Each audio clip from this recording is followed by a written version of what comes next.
Good, and we're recording. All right, so we'll start in a second, but I'll start by introducing you. Okay. And so we got to get that name correct. Okay. So I got to get that we name need correct. Nasco then here because I can't even get my name correct half the time. This is my profession, right? We always have to get names correct. Yes. All right, let's just go. Let's just go for it. Let's do it. All right. We're good? We're good. We're good. All right, welcome to episode 3 of Inside MNU Athletics. I am Sports Information Director Chad Jenkins, and I'm joined by head women's volleyball coach Molly Karagyaurov. How about that? That was good. Does that work? No, that works. Yeah. Now, see, when I'm doing games, I have to get everybody's name right, and we've got a lot of crazy names, and yours takes the cake. Agreed. And when your husband, Nasco, was on the soccer team, I wasn't calling games at that time, and I wasn't doing PA, so I didn't have to worry about it. Yeah. But people were like, how do you pronounce this guy's name? And I'm like... Tanis? Yeah, yeah. He got that a lot. Yeah.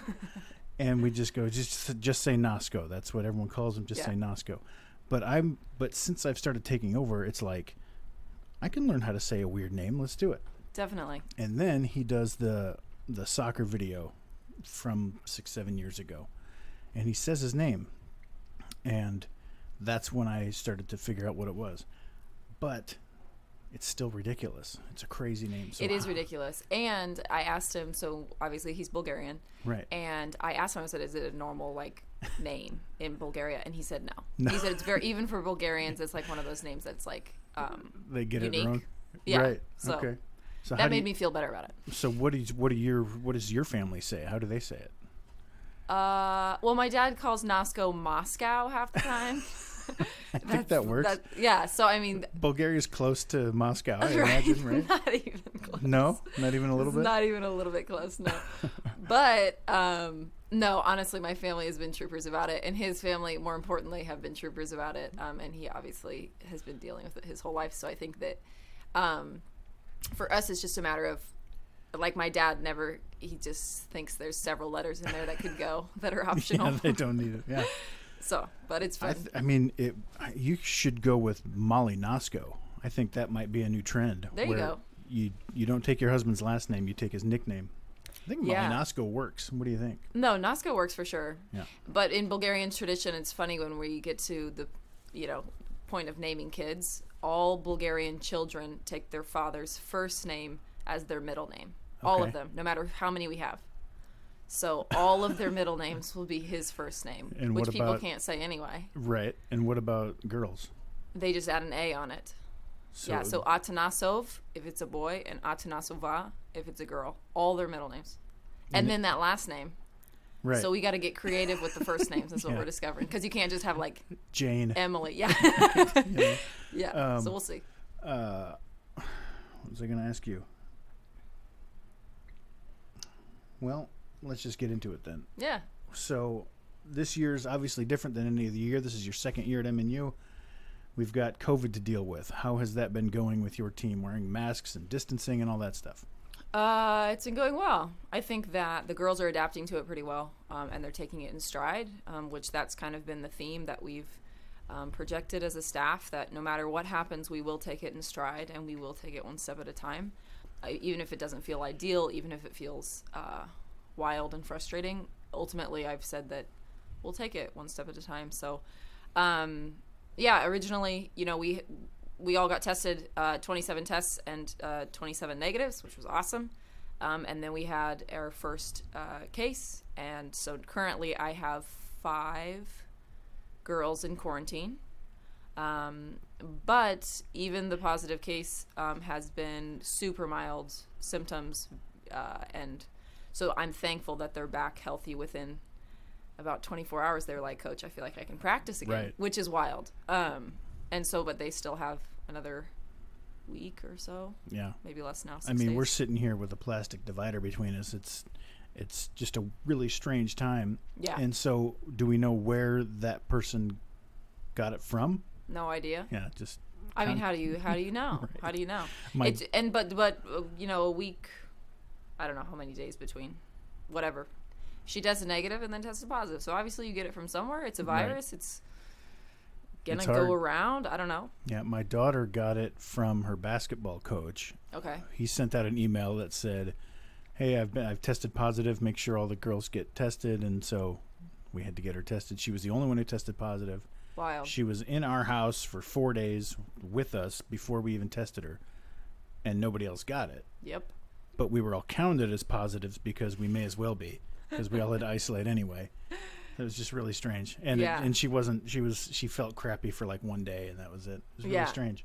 Yeah, no, my husband was the same situation with NASCO this summer, and so it was like, he got it. He tested positive, super mild symptoms, and it was like we had that moment where it was like, do I sleep on the couch? Right. I was like, it's too late now. Yeah, exactly. I was like, no, it's fine, and I didn't get it, and I got tested negative. So that's so strange. I was going to ask Atanas. Is that a derivation of like Anthony? What is that first name for him? It's a saint. Back to the name.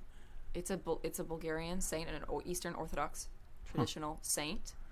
He's actually, a lot of those names go feminine or masculine. Right. And so I don't know what it is, but Bulgarian's a super old language, so it's the oldest of all the Slavic languages, and so I don't know that.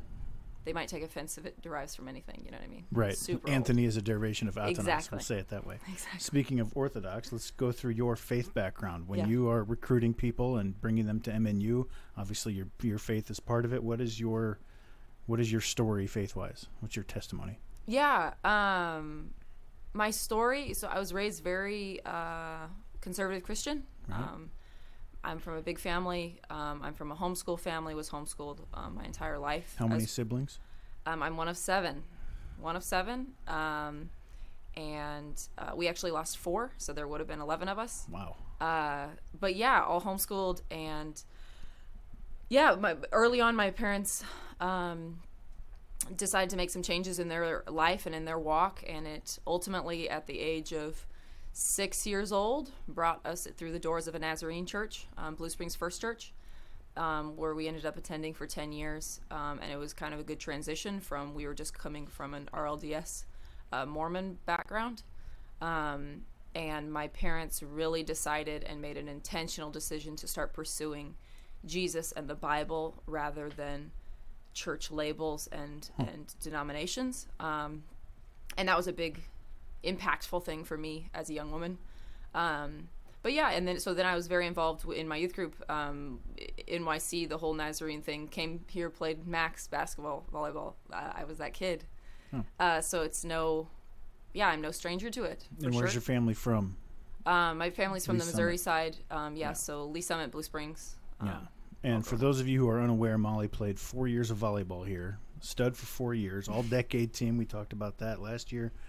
Talk about your volleyball life. When did that start? You played other sports? Yeah. And go through all that. Yeah, definitely. So always been an athlete and labeled as an athlete, not necessarily a basketball player, volleyball player, soccer player, whatever. Even though I did all those, I ran a little bit of track. But actually, MNU found me because of basketball. And Coach Olin at the time recruited me when John Lewis, now the head coach, was the assistant. And they recruited me.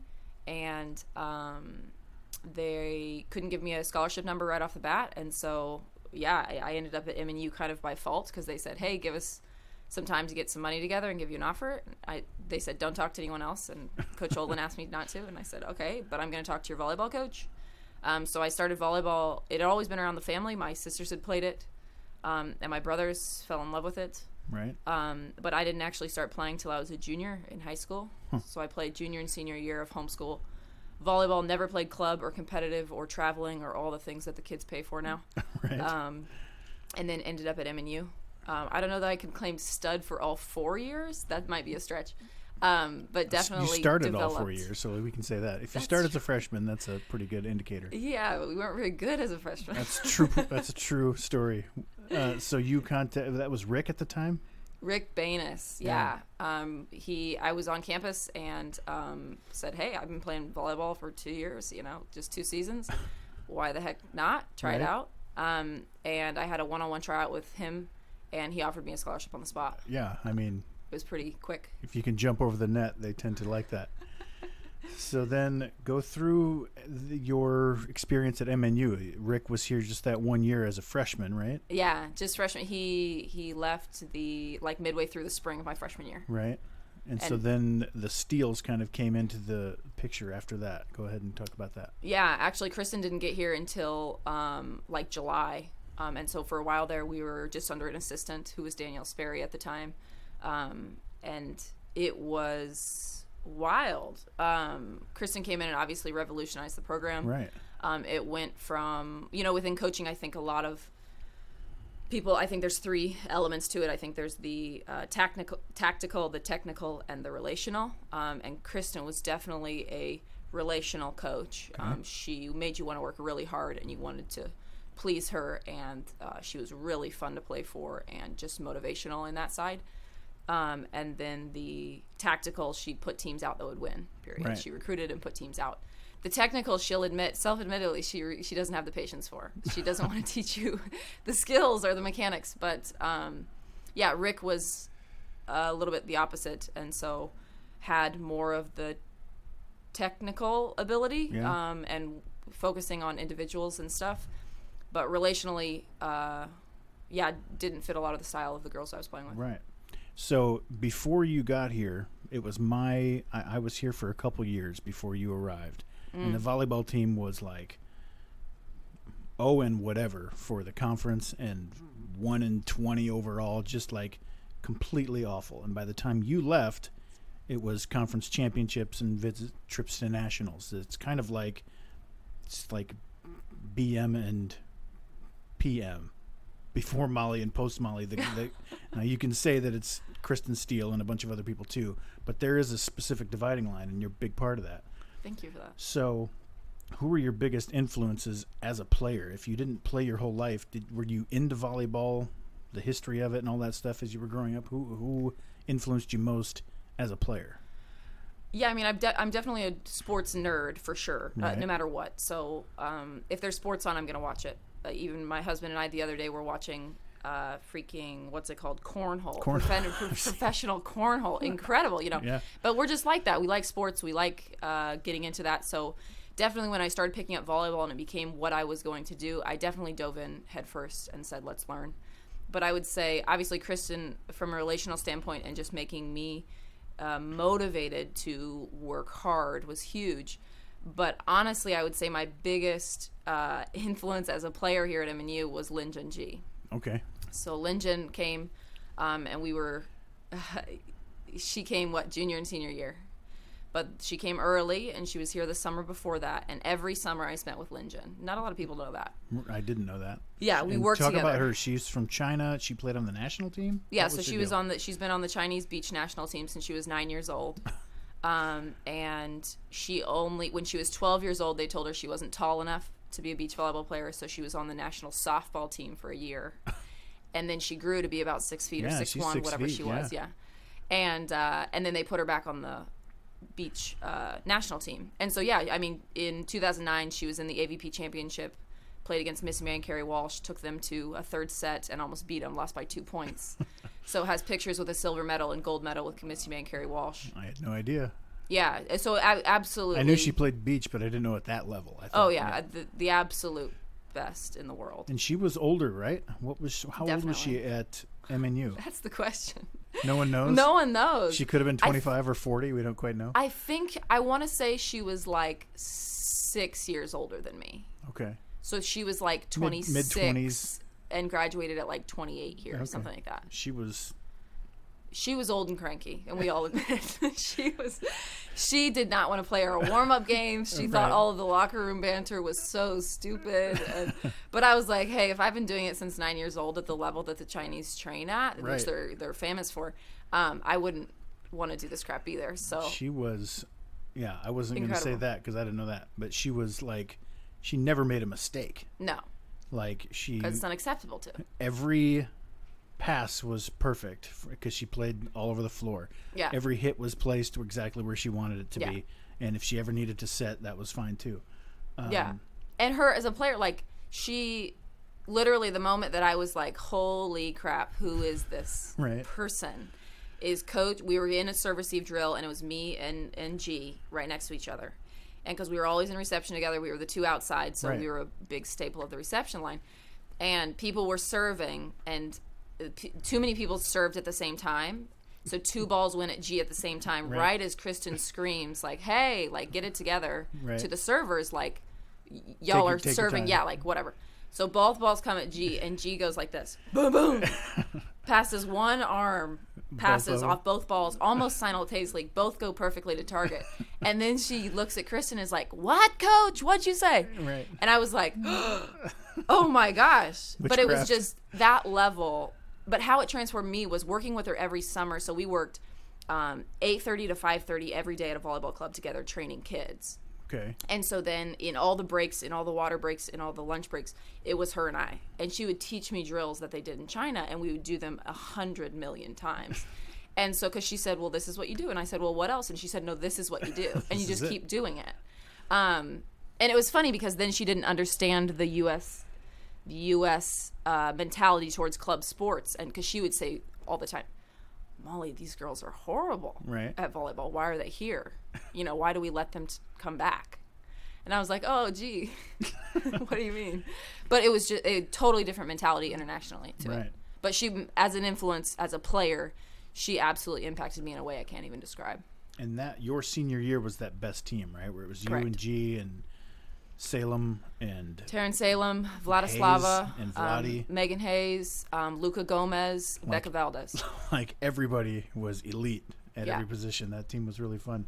Who are your biggest influences when it comes to how you coach and what's your coaching style and all that? Yeah, that's tough. You know, I as a student of just sports, I like watching a lot of different people and admire different coaches for different reasons. Right. Like Tony Dungy, I love the way that he speaks about his faith, and he's such a leader in the community, and people like that just really impact me. People like Jurgen Klopp is the Liverpool manager, and his camaraderie with his team and the ability that people, you can tell he loves his guys and his guys love him. All those things really influence me as you know, not just the volleyball side. I could say Karch Karai or some of the, you know, like Russ Rose or John Cook that have so many pieces of it. But for me, coaching isn't so much about everything can't be about the sport. And so that's why I like those guys like Jurgen Klopp who speak openly about their faith and about their relationships, and same with Tony Dungy. And so as far as being influenced, I say it's kind of a mixed bag, but definitely I have massive amounts of respect for coaches who can speak about Jesus. Right. How about your coaching philosophy? Have you thought about, this is your second year as a head coach. How many years did you assist? 2 or 3? I was 2 years here. Yeah. So it's been a good handful of years. What would you say is your coaching philosophy? Yeah, like I mentioned earlier, the 3 things I believe that are important for coaches is the relational aspect of the game, the tactical, and the technical. I've never had a coach that possesses all 3, and I strive to possess all 3. Okay. I don't think I'm there yet at all. But I do strive to possess all 3, and I think especially at this level, we're able to do that, whereas some levels it's hard to even have a relational aspect in a positive way because the tactical and the technical and the winning and losing becomes such a big deal. And so I'm blessed that I do think that I can get to a point where I achieve it. But ultimately, yes, we're trying to play at a very high level. As a player, I played at a high level, and then I also coached internationally, and I've been blessed to experience coaching in a different language and so many things like that it's kind of morphed me into what matters as a coach. You know, like it matters what comes out of your mouth, yes, but it really matters how you say it. Right. And that became very evident to me trying to coach, knowing 6 words of German. They threw me in a gym with. Go ahead and talk about that. After you played here, you played in Germany. Yeah. And then coached there. Go ahead and talk about that experience. Yeah. So I went after I graduated. I had a professional agent and went on a professional tour in Slovenia. And it was about 35 to 40 other athletes in the gym, and I was the only one from the NAIA. Everyone was, of course, sporting their college gear, and I was surrounded by Purdue and UCLA and Cincinnati and Penn State, and you sit there and go, holy crap, what the heck am I doing here? But then professional coaches from all over Europe start filtering in and start offering contracts, and it was a 10-day tour, and I was blessed enough, and I still don't know how, but within the first 20 hours, I had been offered 2 contracts, one to go to Belgium and one to go to Germany. I was the first to get picked up off that tour of 40 athletes, and it was a moment when the Belgian coach had come to me, and I was like, I don't know, but the Germans want to talk. So I talked to the German coach, and the German coach said, you have 20 minutes to decide. Our band's leaving in 20 minutes. And I was like, oh, my gosh. Holy crap. But, yeah, so I accepted. I went to Germany, and I know that was God's will for my life now, looking back. He definitely was providential in that. But definitely, for me, experiencing an international culture, living as an immigrant, being the girl who is frustrating everyone because she doesn't know the language. Right. So much of that has given me such empathy for those in those positions here of outsiders coming in. And even my own in-laws, who right. English is not their first language for my husband or my in-laws. And so that part of my life has become very, very important. But coaching in that was wild. Because girls you can't expect 12 and 13-year-olds to speak English, even though they do in other areas of the world. But right. But yeah, and coaching over there is skill-based, not age-based. And so my youngest on my team was 12 and the oldest was 42. Oh. And so because they were all in the same skill bracket. Right, okay. And so it was a wild thing. It really was wild. But ultimately, if you are passionate enough and you can tell they care about them, then they listen to what you say, and then you can implement the technical better. Now, as a player over there, is the game pretty much the same, or are there different European styles? Like in soccer, the ultimate world sport, there are kind of different styles throughout the world. Definitely. What are the different styles in volleyball? Are there? Definitely. Does that happen? Yes, it happens. So. International volleyball, unfortunately, volleyball here in the U.S. is kneecapped a little bit because we haven't had a professional league that has succeeded. Yeah. And so all Americans have to go overseas, and you just know that if you want to pursue professional contracts. And so, yeah, overseas the game's a little bit different. The ball is different in the international game. It's a little bit smaller. It's a little bit heavier, and that affects the game. Depending on where you go, it can be faster or slower than the American game.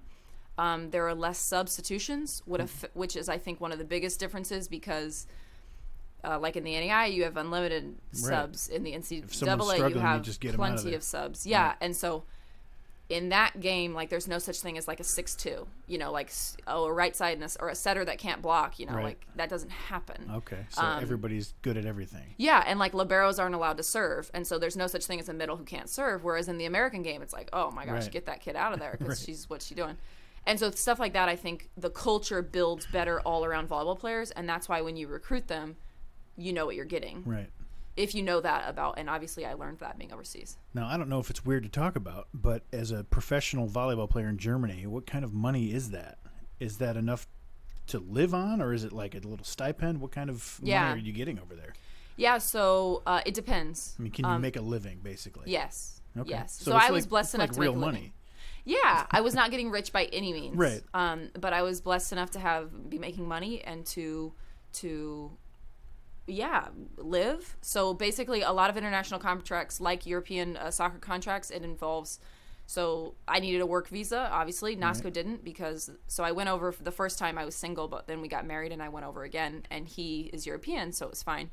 But I needed a work visa, so that was included. I need health insurance because that's included. They gave me a car, they gave me a house, all those things, and then they pay you on top of it.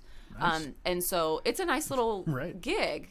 And so the stipend itself, the money itself, isn't a massive amount, but when they take care of everything else, it's like, oh, this is great. Right. And so Nasco and I living and playing was, it was a dream. What are you talking about? It was It sounds play great. on the weekends. Like, all you got to do, you wake up, you stretch, you go to work out, you go to the sauna. Europe in your off time? Off weekends we were sunbathing in the Mediterranean. It was... You get flights, like we got a flight one time, like we honeymooned in Malta, which is Anyone who knows the Bible, Paul, that's where Paul Right. shipwrecked. And so it was like, I want to go, this Right. is so cool.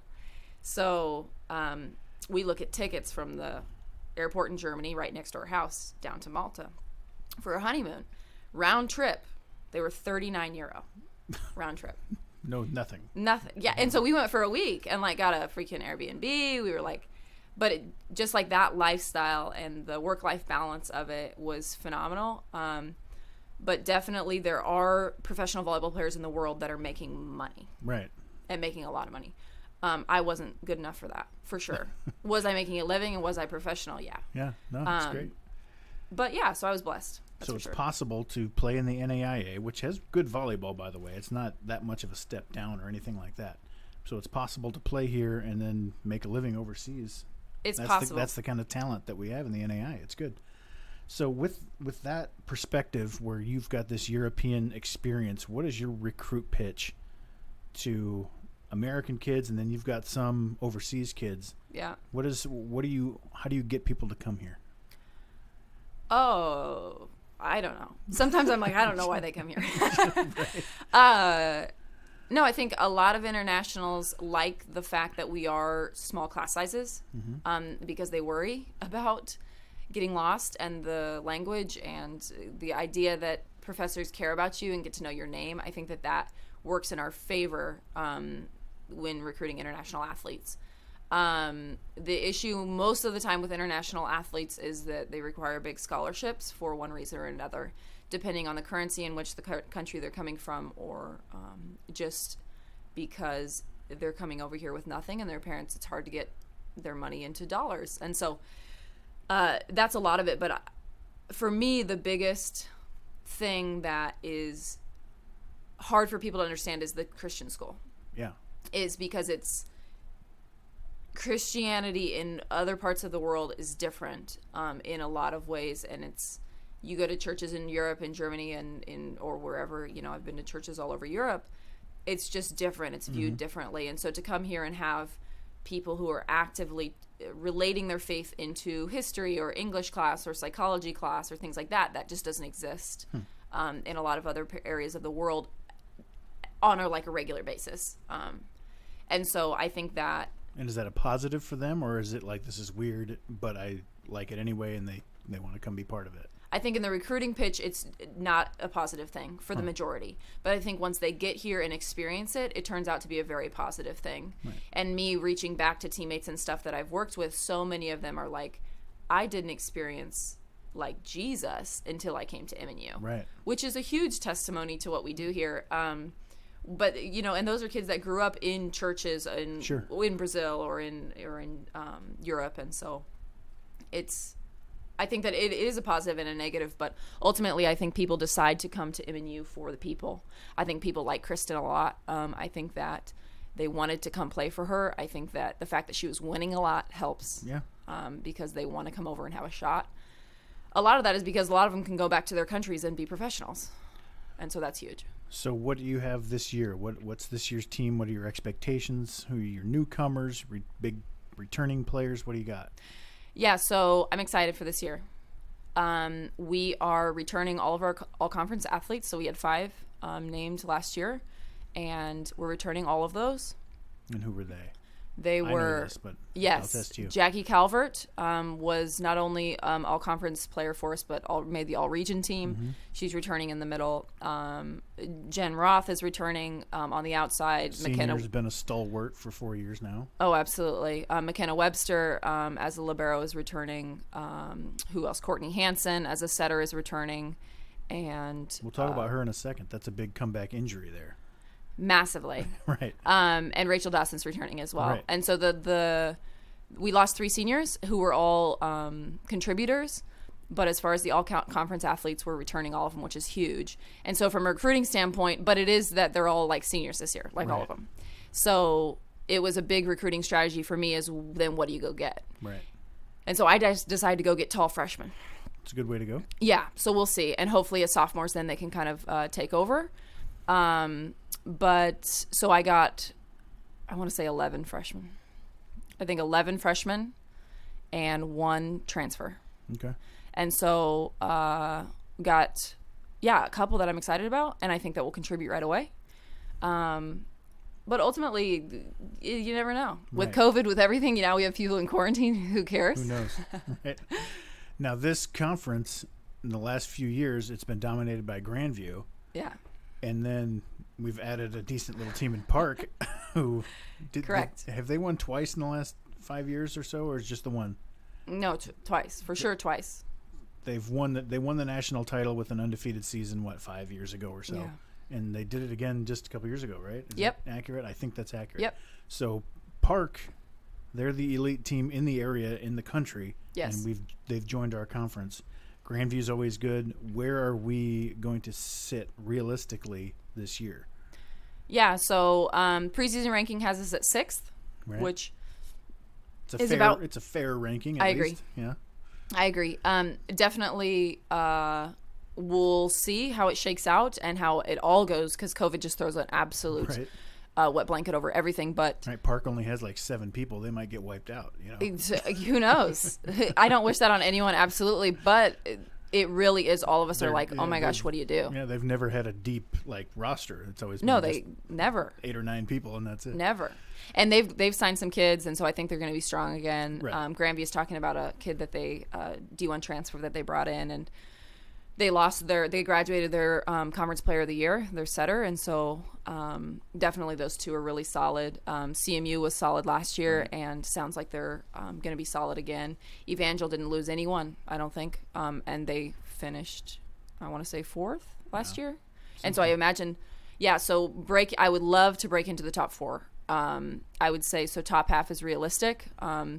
It would be awesome to host the first round of the conference tournament. So that would mean top 4. It's a good realistic goal to have, yeah. Yeah, but that means we got to beat one of those 4 teams, which is not an easy task. Right. You talked about your coaches, your favorite coaches earlier. I have here, who's your favorite volleyball coach that you've always looked up to, professional level type? Yeah. Or even college, I don't care. Yeah. Oh, that's tough. Coach Cry is a legend. Right. Period. Even I know him, and I don't know anything about volleyball. Oh, I'm proud of you, Chad. Yeah. No, he's an absolute legend, and he's the current national team coach for the U.S. He got us our first gold medal in international world competition in 2015 or 16, the World Championship, something like that. And so that was huge, because we've always come up short, which as a world power for the U.S. is what is happening. Right. But then the Chinese national coach is also I'm a big fan. Jenny is a legend in volleyball, but now she's gone back and is the coach of the Chinese team.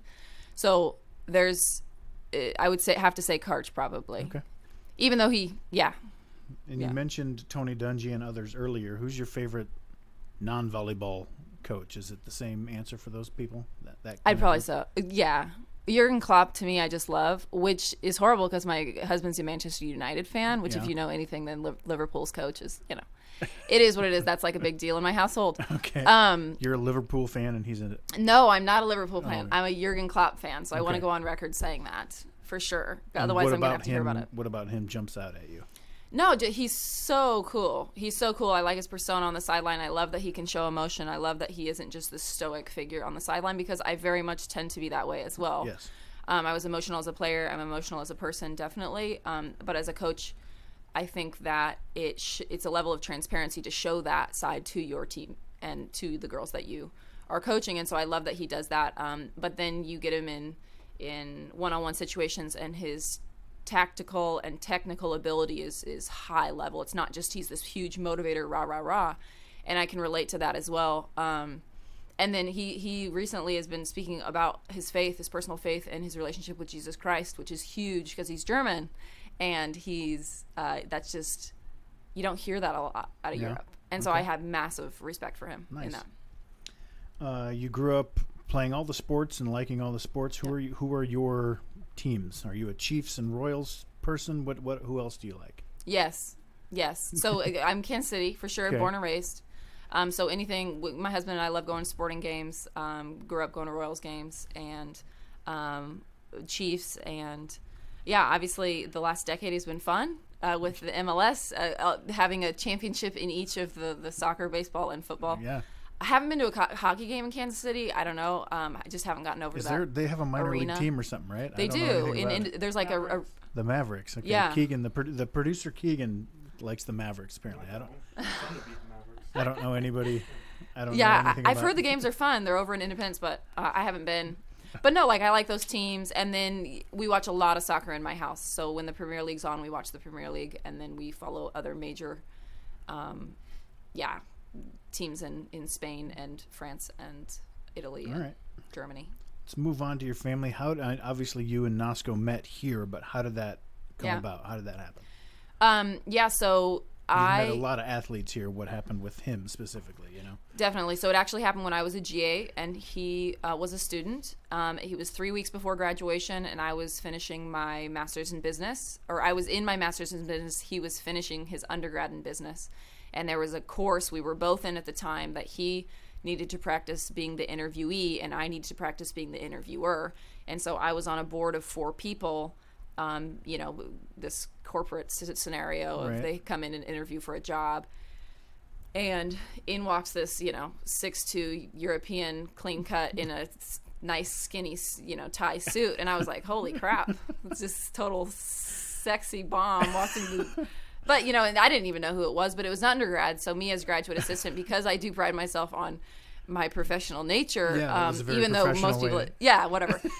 So I kept it to myself. But later we connected via the internet after that exchange and that interview and that. Okay. And he asked me out, and I said, no, I don't date students. Like any good GA should. I will go on record saying that. No, I do not date students. And I said, but ask me again when you graduate. Nice. So 3 weeks later, our first date was the day after graduation. Wow. And the rest is history. Yeah. So just like. We were married within a year of that. Yeah.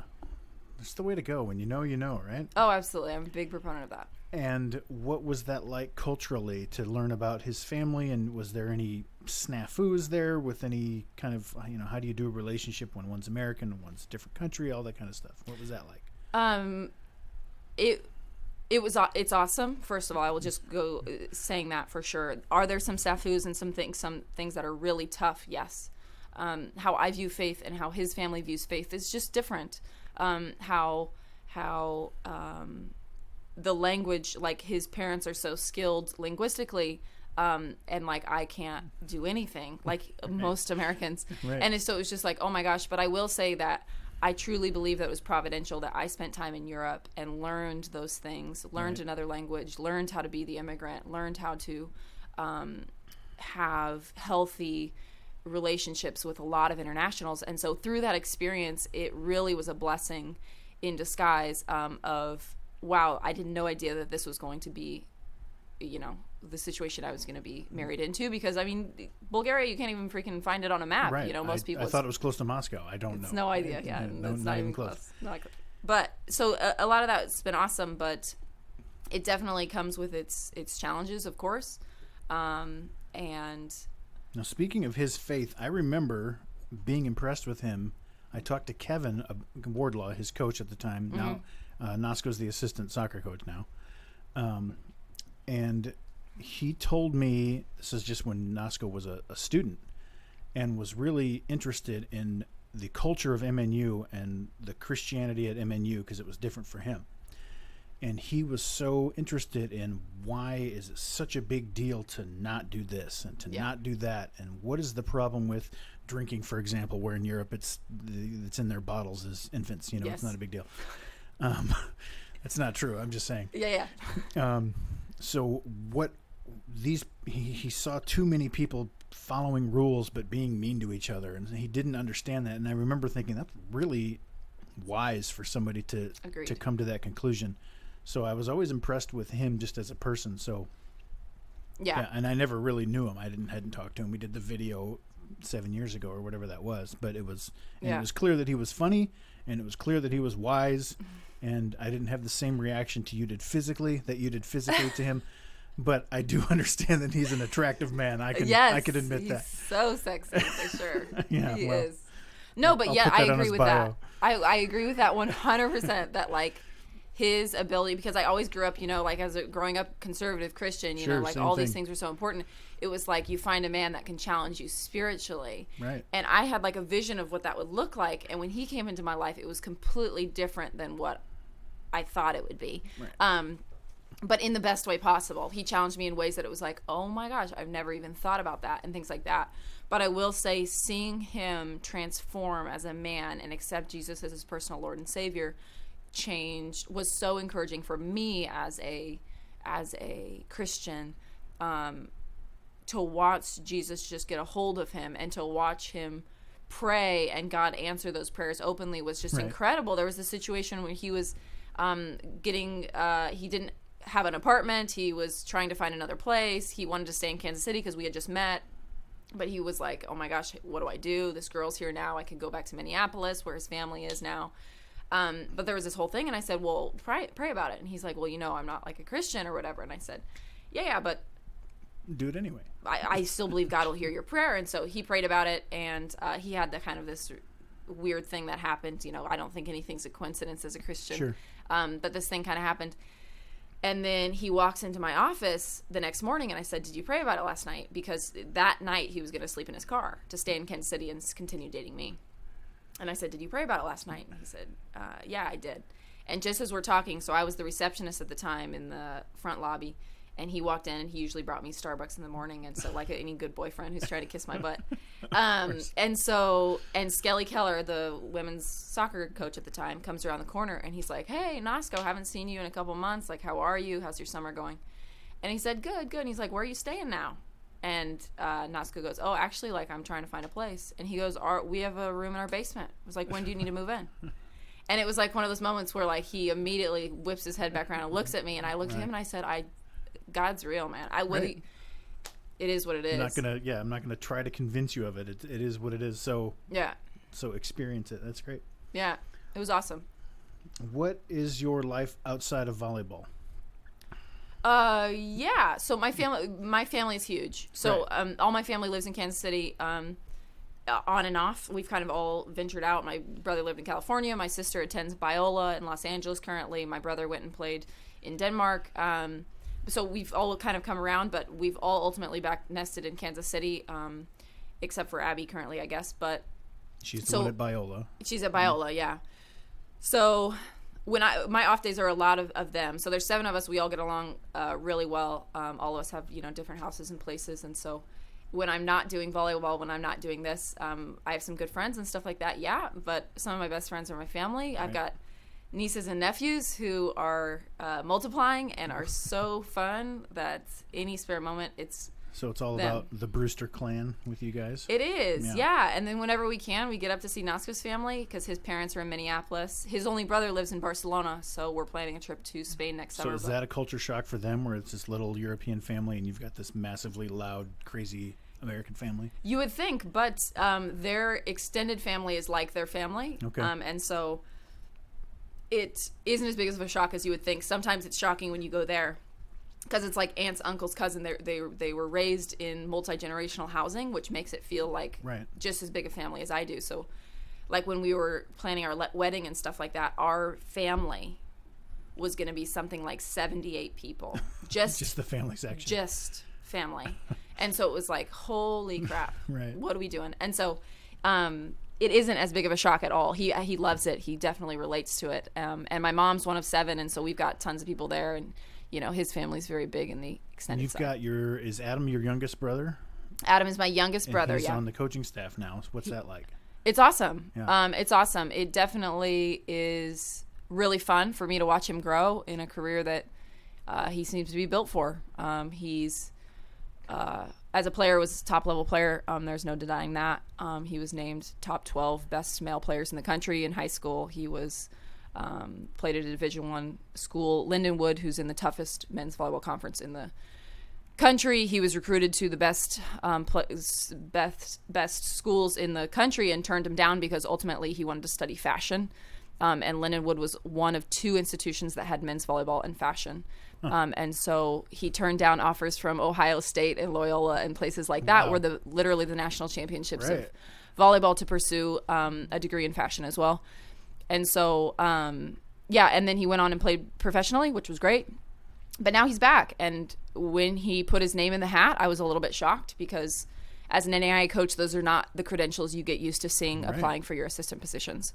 And so the fact that he's here, I am blessed that he is here. He's a phenomenal coach. He's a phenomenal presence. And is he bringing something technical that you wouldn't have or didn't know? What's he bringing differently than what Setters. You already have? Yeah, he was a setter. Yeah. He was a setter. He's a phenomenal setter. He's a really good setting coach. He's trained setters at some of the highest levels. And I feel like I've watched him grow up because we're friends on Facebook. Oh, nice. And you and I are friends on Facebook, I'm saying. And so when I'm scrolling through my feed, I see him, and I've seen him since he was like 12 or 10 or something. Yeah. Because it'll be pictures from you. And I don't interact or anything, but I feel like I've seen him from afar growing up. And I've seen clips of him setting in college, and he's a freak athlete. Yeah. Just... He is. If the Brewsters are playing volleyball, and I know Trevor was good too. Yes. And you and Abby. Yes. And I don't know about the older ones, but yes. If the Brewsters are playing volleyball, do you just smash everybody in pickup games? Yeah, so all 7 of us play. Yeah, my dad played in college, and when we enter family backyard events, it's like a little bit, people are like, oh, crap, geez, the Brewsters are here. But it's just like, oh, no, we're just here to have fun. Like, we just want to play with our family, too. Right. And they're just like, well, it's not fair when you guys do it. And I'm like, well, okay, but that's true. But no, it is fun, and like Adam obviously has grown up with it, and the sport. Definitely, the Brewsters have gone to the sport of volleyball, even though athletically we're talented in other sports. I had an older brother who was really good at basketball and soccer, and my sister was a dual athlete, played basketball and volleyball all 4 years, and was a starter all 4 years in college. And so so of the 7 of us, 6 of the 7 played in college. The only one who didn't play in college didn't go to college. He went to trade school, and he's one of the best male players in Kansas City. Wow. And then by the end of it, 3 of the 7 will play professionally. So and even my brother brings... Good little group. Yeah, he goes and travels the country still making money in tournaments. And so it's fun. So talk about, I assume your parents will watch this, and then they'll be like, why didn't you mention me? So talk about your parents and what it was like to raise 7 and lose 4. Talk about that. That's some hard stuff that they've been through, obviously. Definitely. So my parents are phenomenal. That's no question about it. Are they from the area too? Where were they from originally? My mom's from actually the Bay Area in California. Okay. And she's one of 7 girls there, born to a UCLA Rose Bowl champion and coach at Stanford football. And he had 7 girls. So that's my mom's background.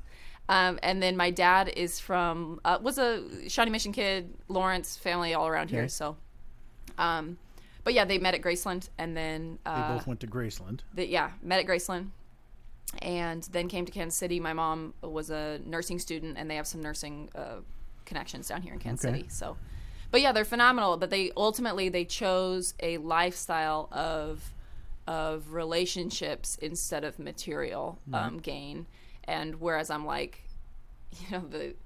if they wouldn't have had all of us, they could have been like gone on vacations. Like literally, how many years ago?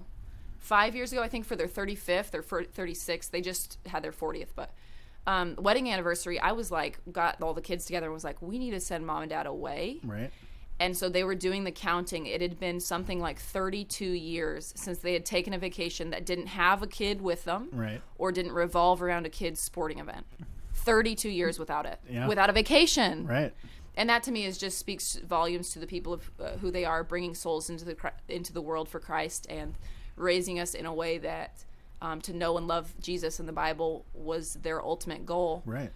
And so, phenomenal people. And obviously you'll still see them around. And, I see them a lot. Yeah, they're good people. And they're empty nesters now, right? They are. So how's that going? 32 years and they're finally back together after a while. It's wild. Yeah. And it kind of feels like off and on empty nesters, because then when like Adam came back from Denmark and then, like he is crashing there until he figures out, okay, like all these things. And Abby, when COVID happens, she comes back, like all these things. And Trevor was in California and then came back. So it kind of like feels like on and off empty nesting. And when they don't have kids, they have grandkids because they're the ultimate Mammy and Poobah. And so they, Yeah. That's a new one. I haven't heard poobah before. Yeah, my dad came up with that. We made fun of him hardcore, but I like it is what it is. It works. But yeah, obviously the people they are, and having us and homeschooling all of us, and like, you know, a lot of us were home births as well, and my mom miscarried 3, and then we lost 1 at birth, and so much of that has just brought us closer together as a family unit, and just gives us more hope for the future and eternity to see those later on in heaven. It's amazing. And I wanted to ask you more about homeschooling earlier, and I forgot about it. How this was back before homeschooling was all the rage. You guys were not like everybody else. Yeah. And so obviously you didn't know much different, but what was that experience like, and how did that shape you as a homeschool kid? Yeah, so people that meet me now and I hear that about me are usually surprised, because I don't fall into the traditional mold of what I guess they think a homeschool should right, the stereotypical look or act homeschool like. Yeah. Yeah. And so we all get that, you know. You don't meet a Brewster and be like, oh, I bet they were homeschooled. You know, like some kids are walking around. I'm like, no, I get it. Yeah. So, but did we have moments that were like that? Because a lot of homeschool curriculum, events, conferences have like a dress code, for example, and like, yes, my mom made floor-length skirts for us to wear. Right. You know, like things like that we still make fun of my mom for. Like, what the heck were we doing? But saving money. Yeah. Oh my gosh. And so driving around in a 15-passenger van, because that's all that we fit in, and stuff like that, it was just it wasn't weird. You know, it was all we knew. Right. We grew up with not a lot, but we grew up with a ton of love in our family. And so for homeschooling, like, people would talk about vacations. Like, we didn't really take vacations. Like, traditionally we went to go visit family. You know, we went to family reunions and stuff like that. Right. People talked about staying in hotels. You know, we used to stay in one hotel room, 9 of us. So 4 of us on the bed, 5 of us on the floor.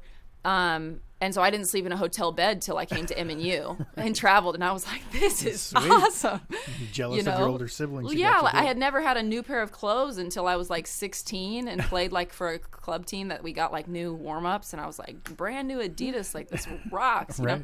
But it wasn't weird to me. It was like, I had never, you know, we didn't sit down and eat at restaurants. We drove through fast food, and you were allowed 2 or 3, depending on how big you were, things off the dollar menu. That's it. And it's this, or this. And then we tallied them up, and we ordered like 14 double cheeseburgers from McDonald's. Sure. And that's it. And you shut up about it. I did that yesterday. No. Yeah. You know, it's just like, when you think about the logistics of it, it was crazy. But I think that ultimately my parents put us in situations that they taught us how to learn and be learners, and they challenged our worldview every time we turned around. So it wasn't just like sitting there doing history class or Bible class or English class. It was like, no, but why? And my family is all pretty opinionated, and it's all pretty, if you say something wrong, you're going to get torn up. You did not just say that. And so no matter what, you know, we definitely have learned to defend our faith, not just know it. And that's something that I think my parents did really, really well. And homeschooling was an awesome venue for that. All right. But it's different, except, you know, like in Germany, for example, it's illegal to homeschool. Yeah. And while I was there was actually a German family of 4 that the parents were arrested and the kids put into the system for homeschooling in Germany.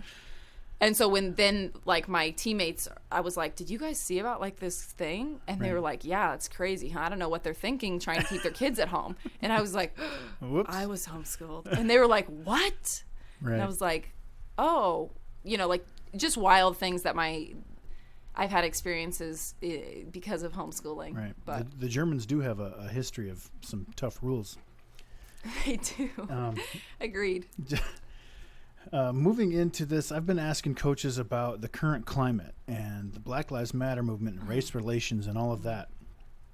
You have grown up in a homeschool where you've had to learn how to mesh with other people. You've gone to Germany where you've had to learn how to mesh with other people. You've had teammates that are all different from all different walks of life. You've got players under you from all different parts of the world and different personalities. And with our country so divided right now, us in athletics tend to sit here and be like, why don't you let's all just play volleyball, and then we'll all get along and learn about each other individually, and it'll be a team. Let's be on the same team. Let's try to do that. how do you what are your thoughts on the climate, and how can we get out of it from a coaching perspective and an athletics perspective? Oh, that's so tough. Oh, that's so I was tough. throwing you softballs the whole time. Now it's Yeah, no, but that's real, and it needs to be talked about. For me, it's so incredibly important. Like, this topic hits home with me, not only because of my travels internationally, and so many of my friends Right. are from very diverse, literally all over the world. And then being married to a man who is an immigrant and from a different country, and my in-laws don't speak English, a large portion of them. And so, and then here being in charge of a group of young women that is diverse, and we pride ourselves at MNU Volleyball at being, diverse. And so, and have for years since Kristen took over. And so for me, this is so incredibly important that my kids, no matter what, first and foremost, know that they are loved and they are valued and they are cared for. right. But as far as dealing with it, I just so go towards the side of unity, like you're talking about, and having to come together, even through tough conversations and things like that, encouraging those conversations and coming together and having those conversations, because I think the divisive nature of this can be so dangerous and so detrimental to our team, our program, our university, our country, our world. And so ultimately we have to find a way to come together. Right.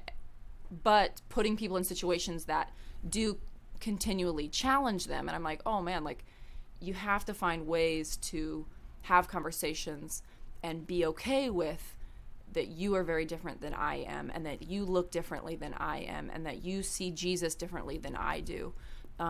Ultimately, I think that you have to still treat each other with the amount of respect, and you have to still come together in a way that is, biblical, very much so. Of course. But also, I think that we have a really big opportunity in athletics to show that, because athletics does tend to be very diverse, and MNU Volleyball is no exception to that. And so I think that if we can be leaders from the front in unity and not divisiveness, and love and valuing each other, and because and it's not always been the case. Kristen was a big proponent for internationals, and there was a leadership change there, and Christina wasn't as big of a fan of internationals, and that wasn't a secret. And so then it was like, okay, me as a head coach taking over, I'm like, what am I gonna do? Right. And what do I have the budget to do? I mean, so many things, those things are real as well. Right. But for me, it's so important, if we're truly preparing people for the world here at the university level, at MNU, Right. then to put them in a bubble doesn't work, because the world isn't in a bubble. Right. And so continuing to build diverse teams, and to continue to have tough conversations, whether it be in Bible study or team meetings and stuff like that, to really, let's get this stuff out here and hash it out. And so I think that that's very, very important, and definitely valuable for me, because it impacted me as a player, getting to know other girls who spoke different languages and came from different church backgrounds and looked differently than me, whether it was Linjan or Vladislava or whoever it was. That impacted me massively here in a positive way, that ultimately slingshotted me into being able to travel the world, Right. And then marry someone who's an immigrant. And so that was huge. And so to provide that opportunity for my girls as well, and provide a healthy, safe environment to do that, is definitely top of my priority list. And that's why definitely I'm passionate about creating an environment. Right. It seems to work in athletics, and hopefully we can spread that. I don't know. I don't know how, but a common goal seems to be the theme, and we don't have common goals at the current moment. Yeah. Have there been any team issues with, not necessarily race relations, but like cultural differences from the different countries and stuff like that? Or is it always, oh, that's cool, let's learn about each other? Or have there been, in your experience, both conflict and resolution, I guess? I think both. Yeah. I think there's always conflict to some degree when you have a kind of like a culture clash. Yeah, if you will. totally. Yeah. A lot of that is around like who they're dating. You know, like girl, it's just like, oh my gosh, is she? You know, like stuff like that. When you have conflict, it's usually like brought to a head over like some kind of she's stealing my man with some weird stuff that I'm like not like, you know. She's going about it a totally different way than I would, and I don't know if that we don't do that in America, you know, like stuff like that. Like, oh my gosh. But ultimately, as far as my experience, every time we've been able to come back to a place of understanding about coming together for a common goal, and I think that moving forward, we have to continue that, and finding ways to bring people together, and finding ways to not avoid the tough conversations, but have the tough conversations, because I think that those voices do need to be heard on both sides. And so as a facilitator of that, that's very important to me to do. Great. And continue to try to do. But God willing, I pray about it every day. Yeah. That's for sure. On that note, let's wrap it up. Yeah. I think that's good. Anything else you want to throw out there? Let's watch some MNU volleyball this year, free on YouTube this year. Subscribe, please, to this channel so that we can crank those numbers up, and then we're able to do more things with the more subscribers we get. So please click the subscribe button. I have not said that before in my life. I hate it when people say that. When my kids are watching YouTube, hey, mash that subscribe button, bro. I keep hearing that. I don't want to say that, but I said it. So that'll do it for episode 3. I'm Chad Jenkins with Molly Karagyaurov. Thank you for watching. Thank you for having me.